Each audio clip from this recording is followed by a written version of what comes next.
Yabang lang. Oh, bakit na? Oh. Papakita natin kay Chuchan mga amigo yung kanyang room. Ayan po. So, okay magiging reaction ni Chuchan sa kanyang room. Kahit di pa tapos. Chuchan, eto yung asa room mo. Ito daw siya, gitna. Asa room mo? Eh, dyan mo gusto? Eh, bakit dyan mo gusto? Ayaw mo sa gilid? Saan mo gusto dito? Saan lalagay yung bed mo? Dito ang bed. Saan yung mga toys mo? Dito. Saan pa? TV. Saan TV? Bawal mag-TV eh. Hiningal ako, makit lang ako sa taas. Oh, si ate. Saan si ate? Nge! O, dahan-dahan. O, dahan-dahan. Gilid lang, ha? Gilid lang. Oh. Oh. Saan? Diyan ka lang. Huwag ka mapunta sa bintana. Dito ka lang, anak. Mami, hawa ka nga. Nakatakot. Ayan. O, siya ganyan siya kataas. Nakaakyat sila for the first time. Ito, Chuchan, dito, CR. Diyan ka mag-CR. Diyan ka maliligo, paligo ka ni Mami. Di marunong siya maligo. Marunong ka maligo? Ah. Order mo ako toilet. Di-order siya malita toilet. Ay, may pambata nga palang toilet, ano? Hindi na. O, ito yung kwarto. Dito sa... Makbaka rito. Dahan-dahan. So, dito naman... Kasi lang tibahay mo eh. Matataas. Ha? Ito matapos. Tagal tapos? Tagal daw tapos. Ang laki ng room, oh. Pagpasok mo rito, ito. Ay, may sinasabi, nabasa ko sa comment eh. Sabi nga, bakit mo wala rin privacy yung room na to? Ewan ko, siguro baka hindi niya nakita na merong... Ito yung pinto, di ba? Oo, ito nga yung pinto. Sabi kasi lang nag-comment, wala ikang privacy yung sa may kwarto. Eh, hindi na alam meron ditong room. Eh, yung room. Eh, ito yung pinto. Pagpasok mo lahat yan, wala namang ibang tao na pwedeng ito na nga yung CR. Oo. Ayan. Lagyan ng pitana, ito nga, close ito na. Etong pinto? Lagyan ng pitana na. Hindi na siguro. Hindi na? Hindi. Gusto ko diretso lang. Ayoko Parang magpintuan. bibis kayo, kung may pumunta, kita-kita kayo. Sarado mo to. Ayoko pintuan dito. Maganda walang open. Para dire-diretso. Open space. Mami, O, di mapintuan. Parang aircon pa dyan. Di ba may aircon din yan? Aircon, no. Pero parang ayoko nga maglagay ng aircon eh. Masira yung mga salutol-mutol. Parang okay na dito eh. Pero ang ganda dito tumambay. Oh. Doon si Kuya na umupo na to. Kadarating lang po namin ng bahay mga amigo at ginabi na po kami, nagdilig pa kami at saka naglinis po sa Casa Pilipina.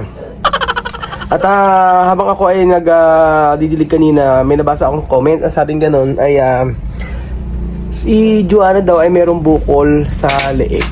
Sabing ganun, may bukol daw sa leeg, napansin daw niya. Sa right side daw. Hindi ko naman napapansin yun, pero ang napapansin ko kay Joanna yung sa mata niya. Yung sa mata niya merong nangingitim, parang ganoon. At sabi nga niya blurred na. Kaya nga po mga amigo, itatanong ko sa doktor pagka dumating sila dito. Ipapacheck up namin si Joanna. Kasi kung merong bukol siya dito sa may right side, possible baka may thyroid. Thyroid ba tawag doon? O goiter, baka ganon. So wala akong idea, kaya nga po napaka-importante na makarating si Joanna dito para maipa-check up agad-agad. Sa totoo lang mga amigo ay yung mata niya ang problema niya talaga. Blurred na po ito. At yung sakit na yun for sure dito sa Pilipinas maaayos at gagaling po siya. So siguro talagang sa mga kasi alam niyo naman maraming tumututol sa pagpunta ni Joanna sa Pilipinas. Maraming may ayaw at hindi ko alam kung bakit ganoon yung nila. Ganun yung isip nila about kay Joanna. So may galit sa akin pero pati si Joanna at si Wesley ay damay. So sana naman yung sinasabing sa leeg okay naman. Sana naman hindi naman wala naman siyang sakit. So yun po. Sana po okay si Joanna sana okay pagka pina-check up po namin dito. So ayan po mga amigo, nakakapagod. Nakakapagod na araw po sa ating lahat mga amigo. Ganun talaga ang buhay. Maraming pagkakataon na papagod, papahinga lang, ganyan. Ulit-ulit ang buhay. Pero ang isang bagay na natutunan ko mga amigo, alam niyo kung ano. Sabi nga ni nakaibigan ko sa akin, taga Metro Manila. Sabi niya sa akin, alam mo, yung mga nararamdaman mo, wag mo masyadong intindihin.